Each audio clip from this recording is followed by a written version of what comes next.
What is good, y'all? In today's video, I have 3 OBS plugins that you can install right now for free. Yeah, I know that's the keyword, man. That's my favorite keyword right there. That will make your microphone sound more professional. If we are ranking audio in terms of importance, this element of the content that you produce is kind of crucial to the quality of that content. Combine great audio quality along with great video production and you have a recipe for a appealing video. Now, the audio element that I am discussing specifically in this video is going to be your microphone quality. And no matter the microphone, in order to increase the sound quality of it, we are going to be using VST Plugins from the Reaper's Plugins website. Now, I ain't gonna go on about the whole history of VST Plugins entirely, but VST just stands for Virtual Studio Technology, and these are audio plugins or add-ons that you can add to other software programs. These same plugins will allow you to adjust the audio post-processing for your microphone. If you are already into mixing and mastering music, then you should be a little familiar with this process. Using these different processing tools and plugins will change that raw sound of your microphone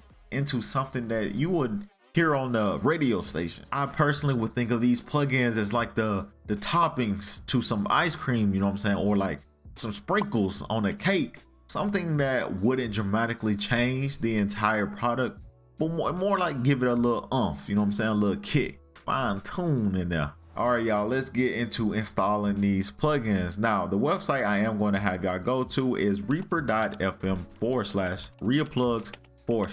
Now, obviously get the HTTPS, get the www, get all that up in there when you type in this URL, and this will take you to the home page. It will take you to the home page of all the audio plugins the site has to offer. Now, this cool site is all about digital audio production with the convenience of an application for your computer. If you scroll down the rest of this page, you will see a list of all the plugins they have to offer, along with the description of the plugins' highlighted features. In the download section, choose between the 32 and 64-bit download options and install the installer that's suitable for your system. When you open the installer, it's going to ask you which type of installation. Just go ahead and go with the normal option for now. Next, it's going to ask you where on your computer you want the files to go. For Windows systems, the destination is automatically set to the program files folder, which is perfectly fine in this scenario, how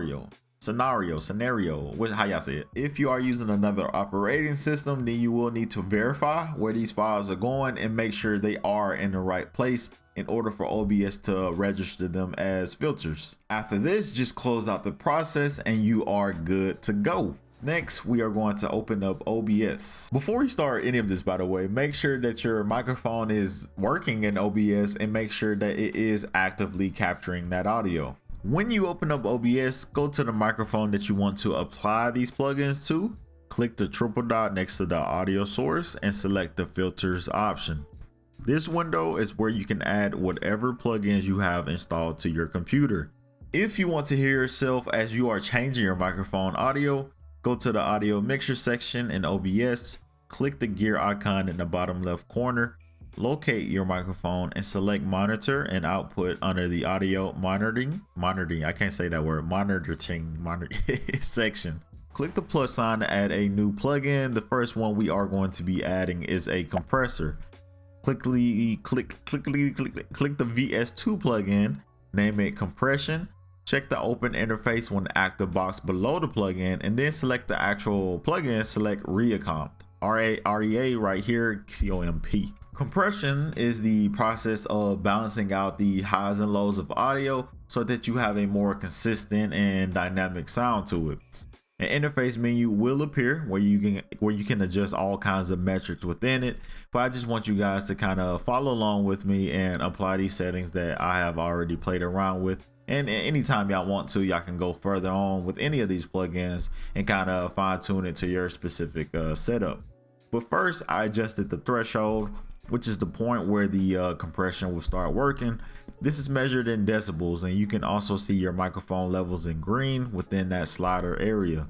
I set my threshold to -26.5 Enable a classic attack in the middle section and increase the wet setting by 1 decibel in the output mix section. The second plugin we about to add is a noise gate. Go through the same process of adding a plugin in the filter section, but this time we go select the Regate plugin, that's REAGATE, and open up the interface menu. This plugin, y'all, is actually a really cool plugin and is really game changing, to be honest, because a noise gate's primary job is to eliminate and control excess noise and audio signals. There is only one setting I adjusted in this section, and that is the main noise gate slider to the left of the menu.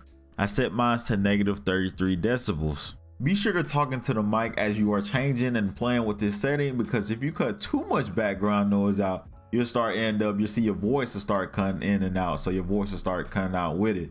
So just play with it and experiment, kind of find that sweet spot where you have the most minimum noise, but your voice is clear as ever. The third and final plug that we are going to be adding is a equalizer. Equalization basically is just isolating and then changing like individual signal frequency ranges. So talking about 500 to 10, well, that was a big jump, but 500 to a K to 2K, like y'all, you know, you're starting to get it. This tool right here is mostly used to fine tune certain parts of a signal without distorting the rest of it, right? So it does give you a little bit more control over the overall tone of your voice. But just once more, go through the process of setting up a new filter, but this time we go select the Re-EQ. So that's gonna be REAEQ, and then we go open that interface menu for that. Now, this interface features 4 points across a range of frequencies, and I have already messed around with this tool and come up with a set of adjustments that should work well with just about any microphone. Click on the first point, select band as the type. Band is going to be the type for all of these, by the way, all 4, and copy these numeric values. Set the frequency to 166.7, set the gain to 6.6. and the bandwidth is going to be left alone at 2. Click on the second point and set the frequency to 506.6, set the gain to -5, and leave the bandwidth alone here as well. For the third point, set the frequency to 1340.7 and set the gain to 3.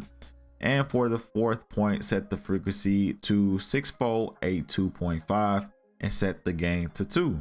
All right, y'all, that is it. I hope I have opened up a new doorway for some of y'all into the world of digital audio, and I also hope I have helped y'all improve the sound quality of your microphone. If you guys want to know more about sound quality or plugins, or if you have any further questions, then go ahead and leave a comment below. The world why did I put so much emphasis? The world is yours. Appreciate y'all for tuning into the video. Like and subscribe if y'all enjoyed the content, and I'll see y'all soon.